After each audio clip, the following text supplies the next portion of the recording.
Hello and welcome back to Marvelous Videos. If you need a break from big budget superhero films and are on the lookout for hidden gems of the superhero genre, well, we've got you covered. From bumbling champions unwillingly fighting villains to formidable caped crusaders with a tragic past, our list of underrated superhero films includes them all. But just before we go into our explanation, we have a small request. If you like our content, please support us by subscribing to our channel. This is just a small click for you, but for us, it means an awful lot. Thank you. Now let's begin.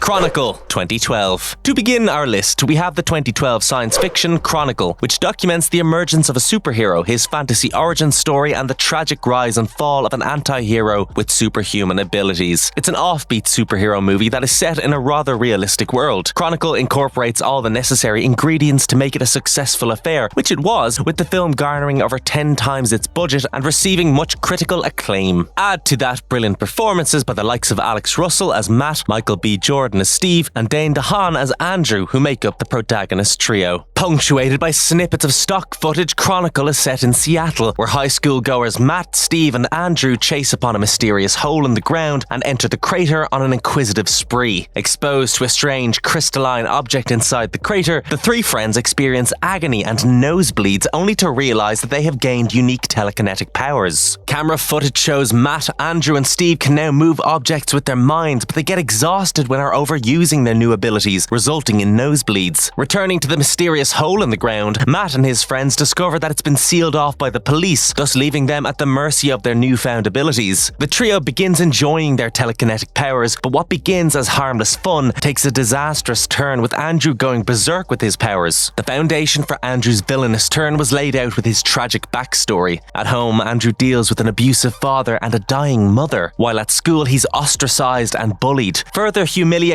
by a drunken incident at a school party, Andrew recoiled completely, only to unleash his anger by attacking his father. His outburst was so intense that it caused Matt and Steve to experience nosebleeds. By the time Steve arrived to pacify Andrew, his villainous transformation was complete and he floated through the air shrouded in a dangerous storm. Andrew struck down Steve with lightning, marking his first kill. Tasting what victory feels like, Andrew goes rogue, attacking the school bullies with his powers and stealing money for his mother's treatment. During one such escapade, Andrew set a gas station on fire and blew up a hospital wing, prompting Matt to assume the role of a superhero and arrive to save the day. They face off across the city, with Andrew going absolutely ballistic and destroying entire building blocks, and hurling cars at his school friend turned enemy. Unable to thwart Andrew's rampaging spree, Matt gets hold of a spear from a nearby statue and pierces Andrew with it, thus ending his murderous rampage. Later, Matt reappeared in Tibet with Andrew's camcorder to fulfill his dead friend's wish to travel to Asia. Given the film's success, a sequel was announced in 2021 with female protagonists and a storyline set 10 years after the events of Seattle. Chronicle is an edge-of-the-seat superhero thriller that promises eerie realism and believable characters with their own interesting story arcs. It's a 10 on 10 recommendation from us.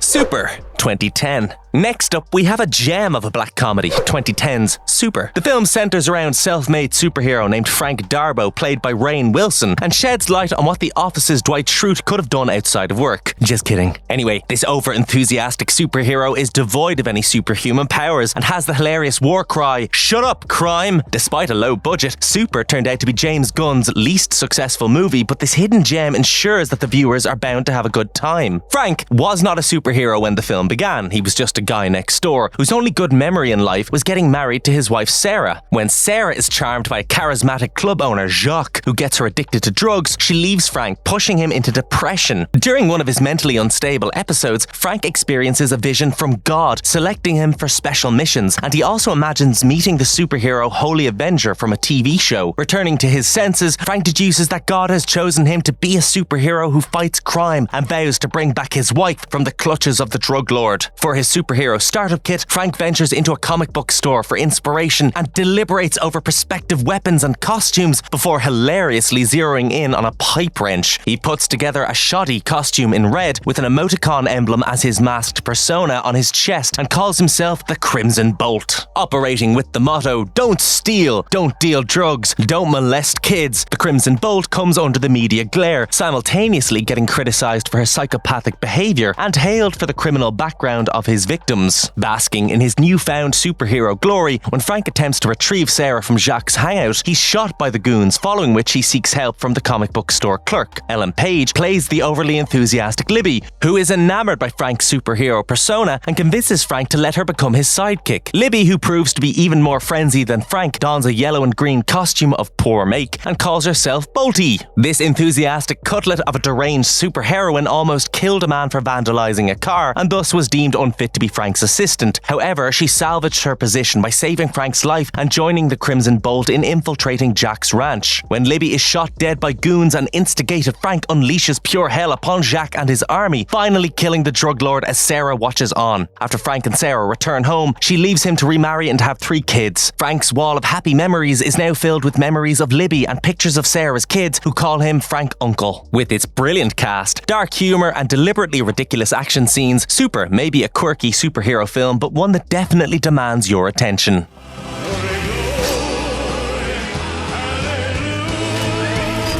KickAss 2010. This brings us to another laugh riot of a superhero flick, KickAss, which was released just months before James Gunn's Super. What happens when a teenager with lousy fighting skills, an eBay costume and 0 superpowers decides to become a superhero? He gets his ass kicked. To be honest, that's not how he earned his name. He did it by becoming an internet sensation overnight. It all began when Dave Lazowski, whose only superpower was to be invisible to girls, pondered the idea of why there was no real-life versions of comic book superheroes. Dave was prompted to act on his idea after being mugged on the streets and transform himself into a self-proclaimed superhero named KickAss, who wears a scuba suit for a costume and wields twin batons. Devoid of any fighting skills or any superhero skills for that matter, Dave gets beaten up and run over by a car. During his treatment, his broken bones were replaced with metal plates and braces, while damaged nerve endings took away his ability to feel pain. Upon recovery, KickAss resumes his superhero persona and engages in a gang fight. When a video of this fight goes viral, KickAss gains recognition and opens a MySpace account, urging people to reach out to him for help. KickAss dares to take on a drug lord who is harassing his school crush and walks into a hideout full of goons only to be rescued by a little but feisty superheroine, Hit Girl, and her father Super Daddy, both masked vigilantes. Soon enough, KickAss incurs the wrath of the local gangster Frank D'Amico, the film's primary villain, while his son Chris devised a plan to befriend KickAss. Posing as a superhero named Red Mist, Chris tricks KickAss into entering his dad's warehouse as a trap, only to find it burning and the men dead. The spotlight shines on Big Daddy, a former cop who was wrongfully sentenced to prison by gangster D'Amico. Red Mist manages to bring together KickAss, Hit Girl and Big Daddy under one roof, attempting to kill them one by one, starting with the youngest. The gangsters beat the remaining 2 superheroes, Black and Blue, and organize an internet broadcast to unmask the heroes and burn them to death. Hit Girl returns just in time to take down the goons, but Big Daddy succumbs to his injuries. KickAss and Hit Girl take the fight to D'Amico's headquarters, armed with jetpacks, bazookas and Gatling guns from Big Daddy's arsenal. Following an epic clash of firepower, D'Amico is blasted away, with Red Mist swearing revenge on the superheroes. Owing to the consequences, KickAss and Hit Girl retire from crime fighting, only to get bored soon and resume their savage personas in the film's sequel. The eccentric charm of KickAss lies in the teaming up of a bunch of misfits who don't have any superhuman abilities but are driven by a penchant for kick-ass. An entertaining blend of intense action and hilarious comedy makes this film a must-watch.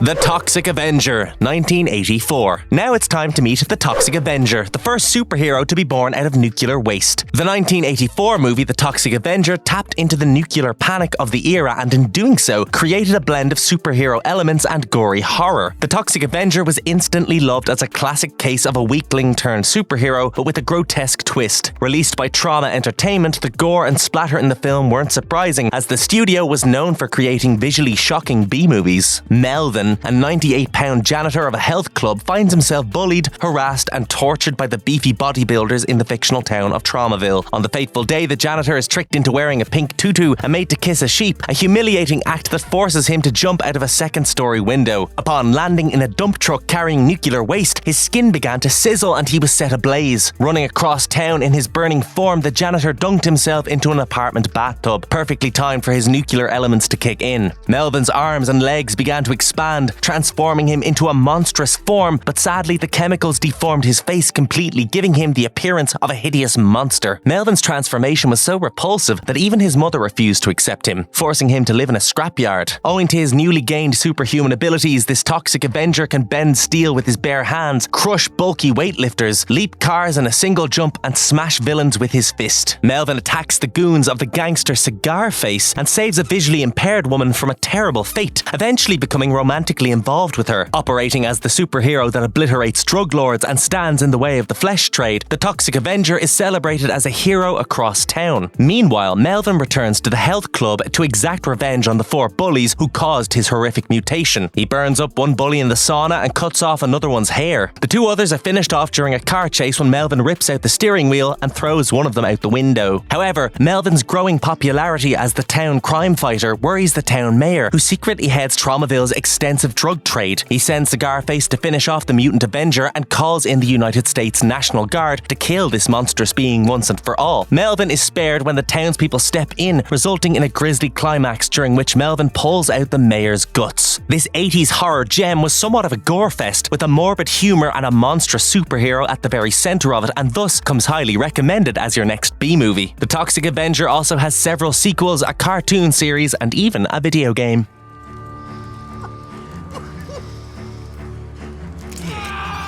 Defender, 2009. Our next pick is 2009's Defender, a wacky crime action movie in which the superhero fights with carefully curated everyday items. The film stars Woody Harrelson as the delusional guy next door who fancies himself a superhero despite the lack of any superhuman powers. Even though the film was made on a low budget, Defender tanked at the box office, but its quirk factor and Harrelson's performance as an unhinged crime fighter prowling the streets surely made it a compelling watch. The hero of the movie, Arthur, is a construction worker by day and a vigilante by night who paints his eyes black and calls himself the Defender. He learned how to read through comics and fought with the unusual weapons such as lime juice, marbles, and a jar full of wasps. Arthur's goal is to track down his nemesis, Captain Industry, who he believes is the reason his mother left him as a child. This frenzied superhero frequently clashes with supposedly corrupt police officer Dooney and lands up in conversations with a psychiatrist who tries to tell him that he should rethink his ways of delivering justice. During one such face-off, Dooney's men beat Arthur to a pulp and leave him to die.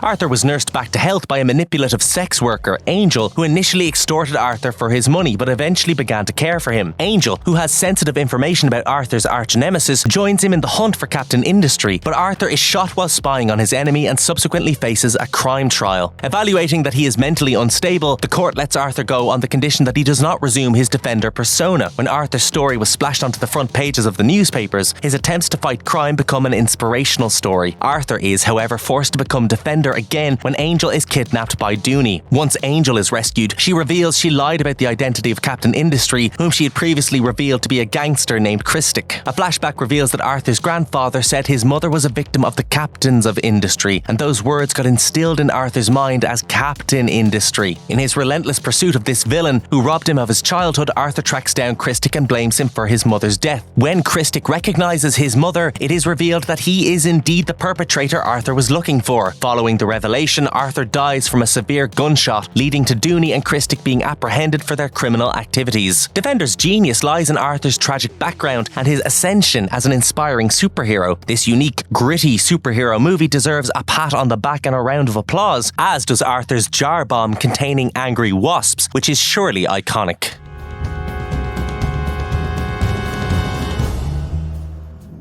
Griff The Invisible, 2010. Next on our list is the 2010 Australian movie Griff The Invisible, which is a poignant blend of superhero elements and romance. The titular superhero thrives in a make-believe world and falls in love with a scientist who believes in the impossible. This beautiful tale of two people who support each other's fantasies in a world full of disbelief and the film's unique take on the superhero theme are what make Griff The Invisible a captivating affair overall. This is how the story goes. The titular Griff is a socially awkward office-goer who's routinely bullied at work, particularly by one employee. Outside of work, Griff switches on his superhero mode. After dark, he dons a shiny, dapper superhero costume bearing the initials of his name on the emblem of his chest. In his superhero persona, Griff is a formidable threat to criminals and the baddies in his neighborhood better watch out. Soon enough, Griff is introduced to the introverted Melody as his brother Tim's girlfriend, but being poles apart, Tim and Melody part ways. Melody, a young scientist, has an imaginative mind like Griff's and hopes to be able to pass through solid substances one day. Meanwhile, Griff, constantly harassed at work, begins to work on an invisibility suit. Griff and Melody soon develop an affectionate bond, following which Griff confides in her about his superhero abilities. Melody encourages Griff to continue working on the invisibility costume, following which Griff dons an experimental suit and walks into work to exact revenge on his tormentor. But Griff is identified and fired from his job, and he even gets beaten up by thugs hired by the office bully. This leads to the revelation that Griff actually lives in a make-believe world and that his superhero abilities are doubtful. Meanwhile, Griff overhears a confrontation between Melody and his brother Tim, which causes him to believe that Melody thinks he's a freak. As Griff snaps out of his fantasy world, Melody tells him that she loves him for his imaginative mind. And with his world of imagination gone, Melody must part ways. As Melody leaves his apartment, she leans against the door and cries, only to phase through it just like she always wanted. Their fantasy worlds collide, as Griff can now become completely invisible and only Melody can see him through a secret device. This jarring love story is as much a superhero flick as it is a romance, and it comes highly recommended.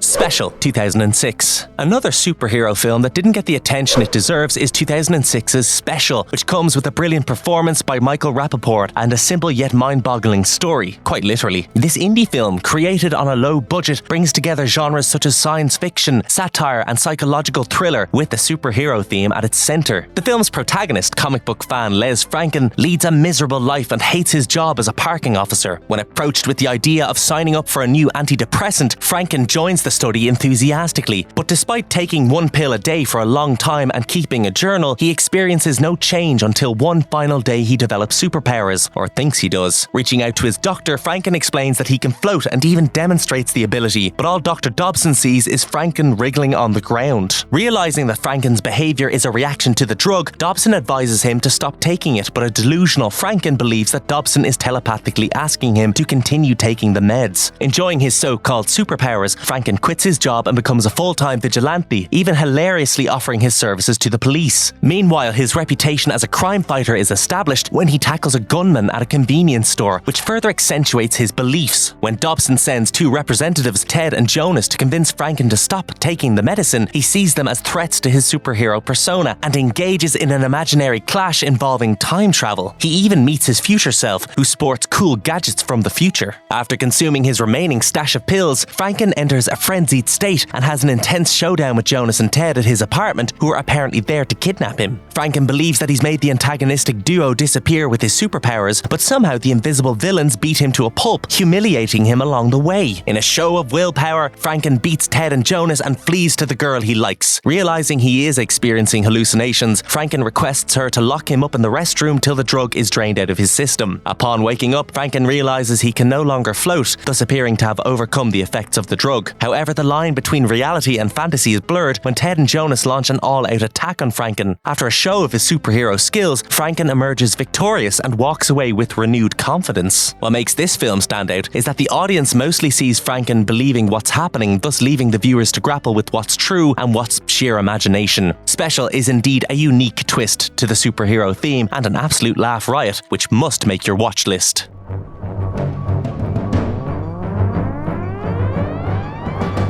Paper Man, 2009. Next up we have 2009's Paper Man, an unusual superhero film that not many know about. Ryan Reynolds has donned many superhero suits, and in this film he was Captain Excellent. He was, however, not the protagonist but a figment of the main character's imagination. Some may find Paper Man awkward and tepid, but the cast, comprising of Jeff Daniels, Lisa Kudrow and Emma Stone, the humour and the underlying message make this an underrated gem and an entertaining affair. At the centre of the story is Richard, a failed writer who has moved to Long Island with his wife for the winter to overcome writer's block. Richard is socially awkward and a lonely being who has no friends except for his imaginary childhood ally, a spandex-clad superhero named Captain Excellent, who also wears a red cape and takes off in a signature Superman style. Richard's superhero friend actually represents his inner struggles of having to cope with the world alone. Richard attempts to leave his preoccupation with Captain Excellent behind, but the superhero returns time and time again to remind Richard that he cannot make important life decisions without him and that he needs him constantly. The presence of Captain Excellent seems to wreak havoc on his marriage with Claire as well, yet again reminding Richard that he must let go of his childhood obsession. Enter Emma Stone as Abby, a 17-year-old with a quirky personality who becomes Richard's first ever non-superhero friend. Richard hires her as a babysitter despite not having any children, but only to have Abby around. When Richard reveals that he doesn't have children, Abby seems fine with the arrangement, revealing that she too seeks companionship. Abby helps Richard in tiny but impactful ways, such as when she makes soup. He's perplexed by her dexterity with her hands, as he has trouble using his hands to do anything. As Richard and Abby's bond grows, Richard begins to outgrow Captain Excellent. This prompts the imaginary superhero to feel threatened and make foreboding warnings that only bad can come from this new friendship. Captain Excellent tells Richard that he's not equipped to deal with the real world and he must stay with him until Richard proves himself otherwise. Meanwhile, Abby is also revealed to have a secret imaginary friend, and Richard's affection has helped her outgrow this entity, who, unlike Captain Excellent, wants Abby to move on. Richard and Abby's growing bond mirrors a father-daughter relationship, but their closeness triggers Abby's real-life boyfriend and Richard's wife. Abby is one of the few who finished Richard's failed novel and was blown away by it, prompting Richard to brainstorm names for his new book, with Abby suggesting Paperman. As Richard grows more confident and happy, Captain Excellent seems to take off from his life. With Richard losing his imaginary friend, he decides to revive his marriage with Claire. This slow, independent comedy is a unique take on the superhero genre and promises to uplift your mood when you need a quick pick-me-up.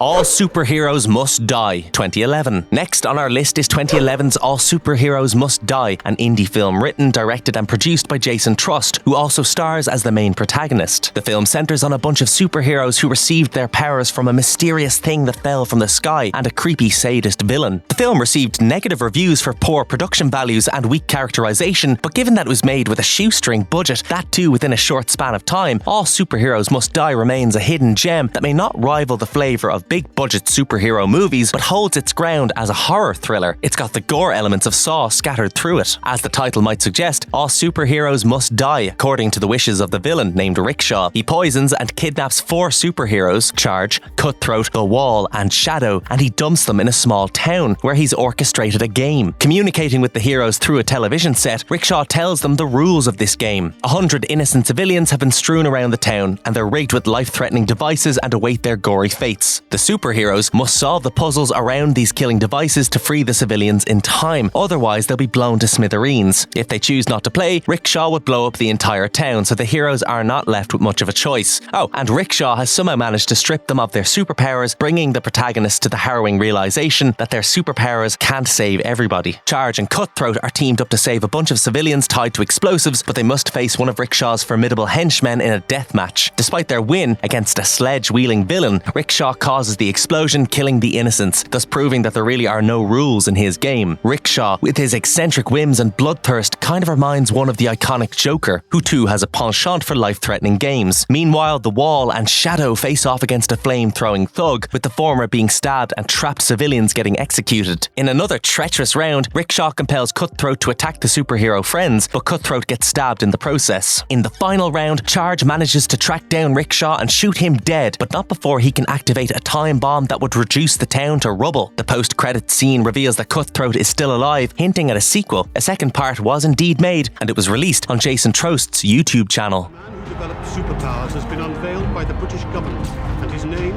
is Super Bob. Super Bob, 2015. Oh, our list would not be complete without the light-hearted, absolutely fun superhero comedy Super Bob. The 2015 British indie film spins its story around a socially awkward postman who develops superhero powers after an unprecedented incident. As the world's only superhero, he must save the world and also find time for romance, indeed a difficult feat for a man of superhero proportions. To him, saving the world is easy, but dating is a nightmare. It all begins when a meteorite fragment, all the way from Jupiter's orbit, lands up on Earth and hits an unassuming Robert Bob Kenner, granting him impressive superpowers. In typical Superman style, Bob develops the ability to fly, superhuman strength, durability and speed, thus reluctantly getting elevated to the status of superhero. Despite his world-saving abilities, Bob leads a simple life in London's Peckham, accompanied by only his security guard and cleaner. Trained by the Ministry of Defence, Bob becomes Super Bob and works for the British government as a civil servant, except on Tuesdays when he participates in the church choir. On one One such Tuesday, Bob has his first ever date night with a woman named June when an unexpected phone call from the boss, Theresa, asked him to show up at work. An American senator who sees Bob as a dangerous weapon is in London for a weapons summit. This senator believes that Britain doesn't have control over the superhero and Bob must change his opinions with a handshake. Bob stands up to Theresa and proceeds with his date plans with June, only to hear reports of a car pileup and a massacre that's ravaged the town. Disobeying Theresa's orders, Bob confronts the dying people and soon discovers that Theresa is interfering with his love life. She wants Bob to date June because she is an American, in the hopes that their relationship would improve British bonds with the US. A defiant Bob resigns from his post as the British government's personal superhero and goes off to Colombia with his love interest, Doris. He starts operating as a freelance superhero and shares his phone number publicly so that the people can call him if they need help. Bob, whose superhero persona wasn't liked much by the general public initially, came to be perceived as a more likeable character with this gesture. To sum it up, Super Bob is a hilariously heartwarming tale of a superhero whose life is turned upside down by his only day off. Don't forget to give this movie Super Bob a try.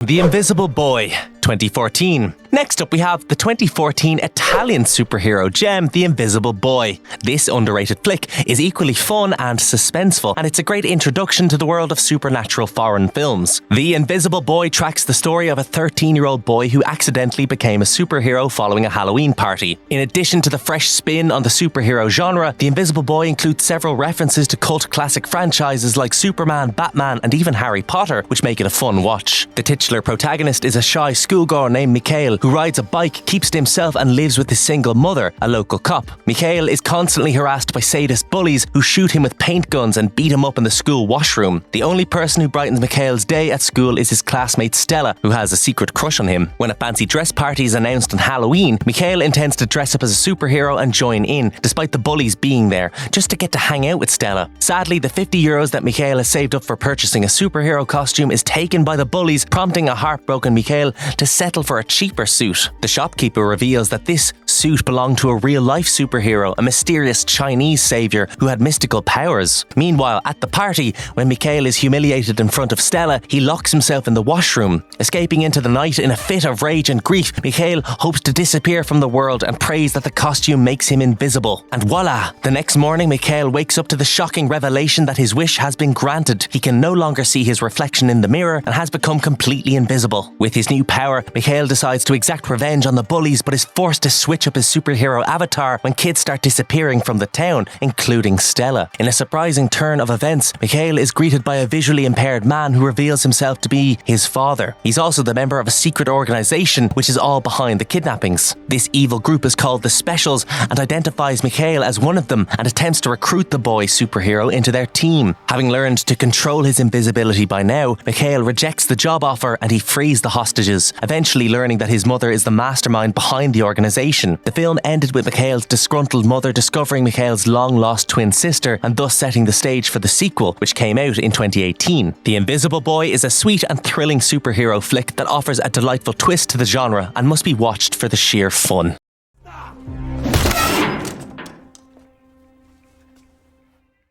They Call Me Jeeg, 2015. And to round off our list, we have another Italian superhero movie, 2015's They Call Me Jeeg, which is a tribute to the 70s manga series Steel Jeeg. The protagonist of the story is actually an anti-hero who develops superpowers and circumstances force him to act like a superhero. As a small-time criminal, he believed darkness was meant to be his destiny, but his story unfolded in a path of light. Enzo is a socially reclusive petty criminal who lives in a Roman slum and hopes to tap into the big bad world of real gangsters. While escaping from the cops, he jumps into the Tiber River and accidentally is exposed to radioactive waste. After a night of running high temperatures, Enzo wakes up with a stubborn cough, not realizing that exposure to nuclear waste has granted him superhuman abilities. He comes into contact with the psychopathic gangster named the Gypsy, who tasks him with the life-threatening job of procuring drugs from two deadly smugglers. During this mission, Gypsy's thugs are shot dead, but Enzo survives owing to his newfound durability. He is now equipped with superhuman strength and speed, regenerative powers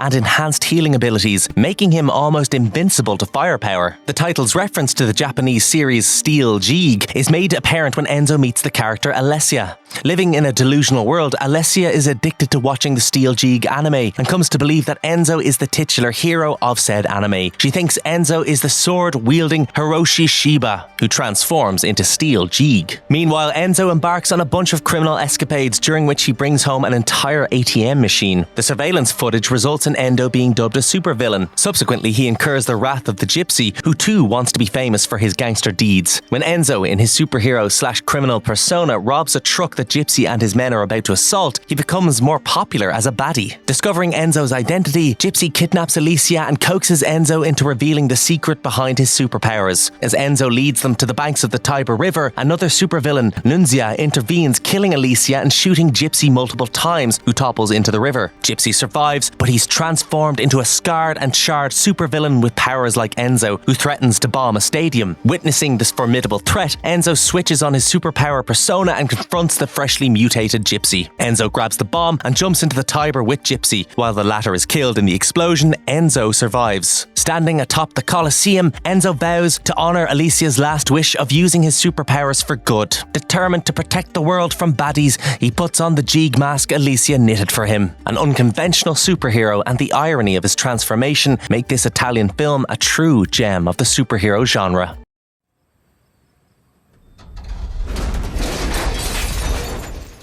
Outro. Whew! And that, folks, was our list of underrated superhero films that deserve to have the spotlight shone on them. These average Joes turned saviors of the world are also worthy of our attention in a world full of superhero biggies, don't you think? Which one of these recommendations piques your interest? And don't forget to share with us in the comments below. And if you liked the video, please give us a shout out and watch this space for more marvellous content. And of course, if you liked our content, don't forget to leave a like and subscribe to us if you haven't done so already. Otherwise, have a good one and be safe. Thanks, everyone.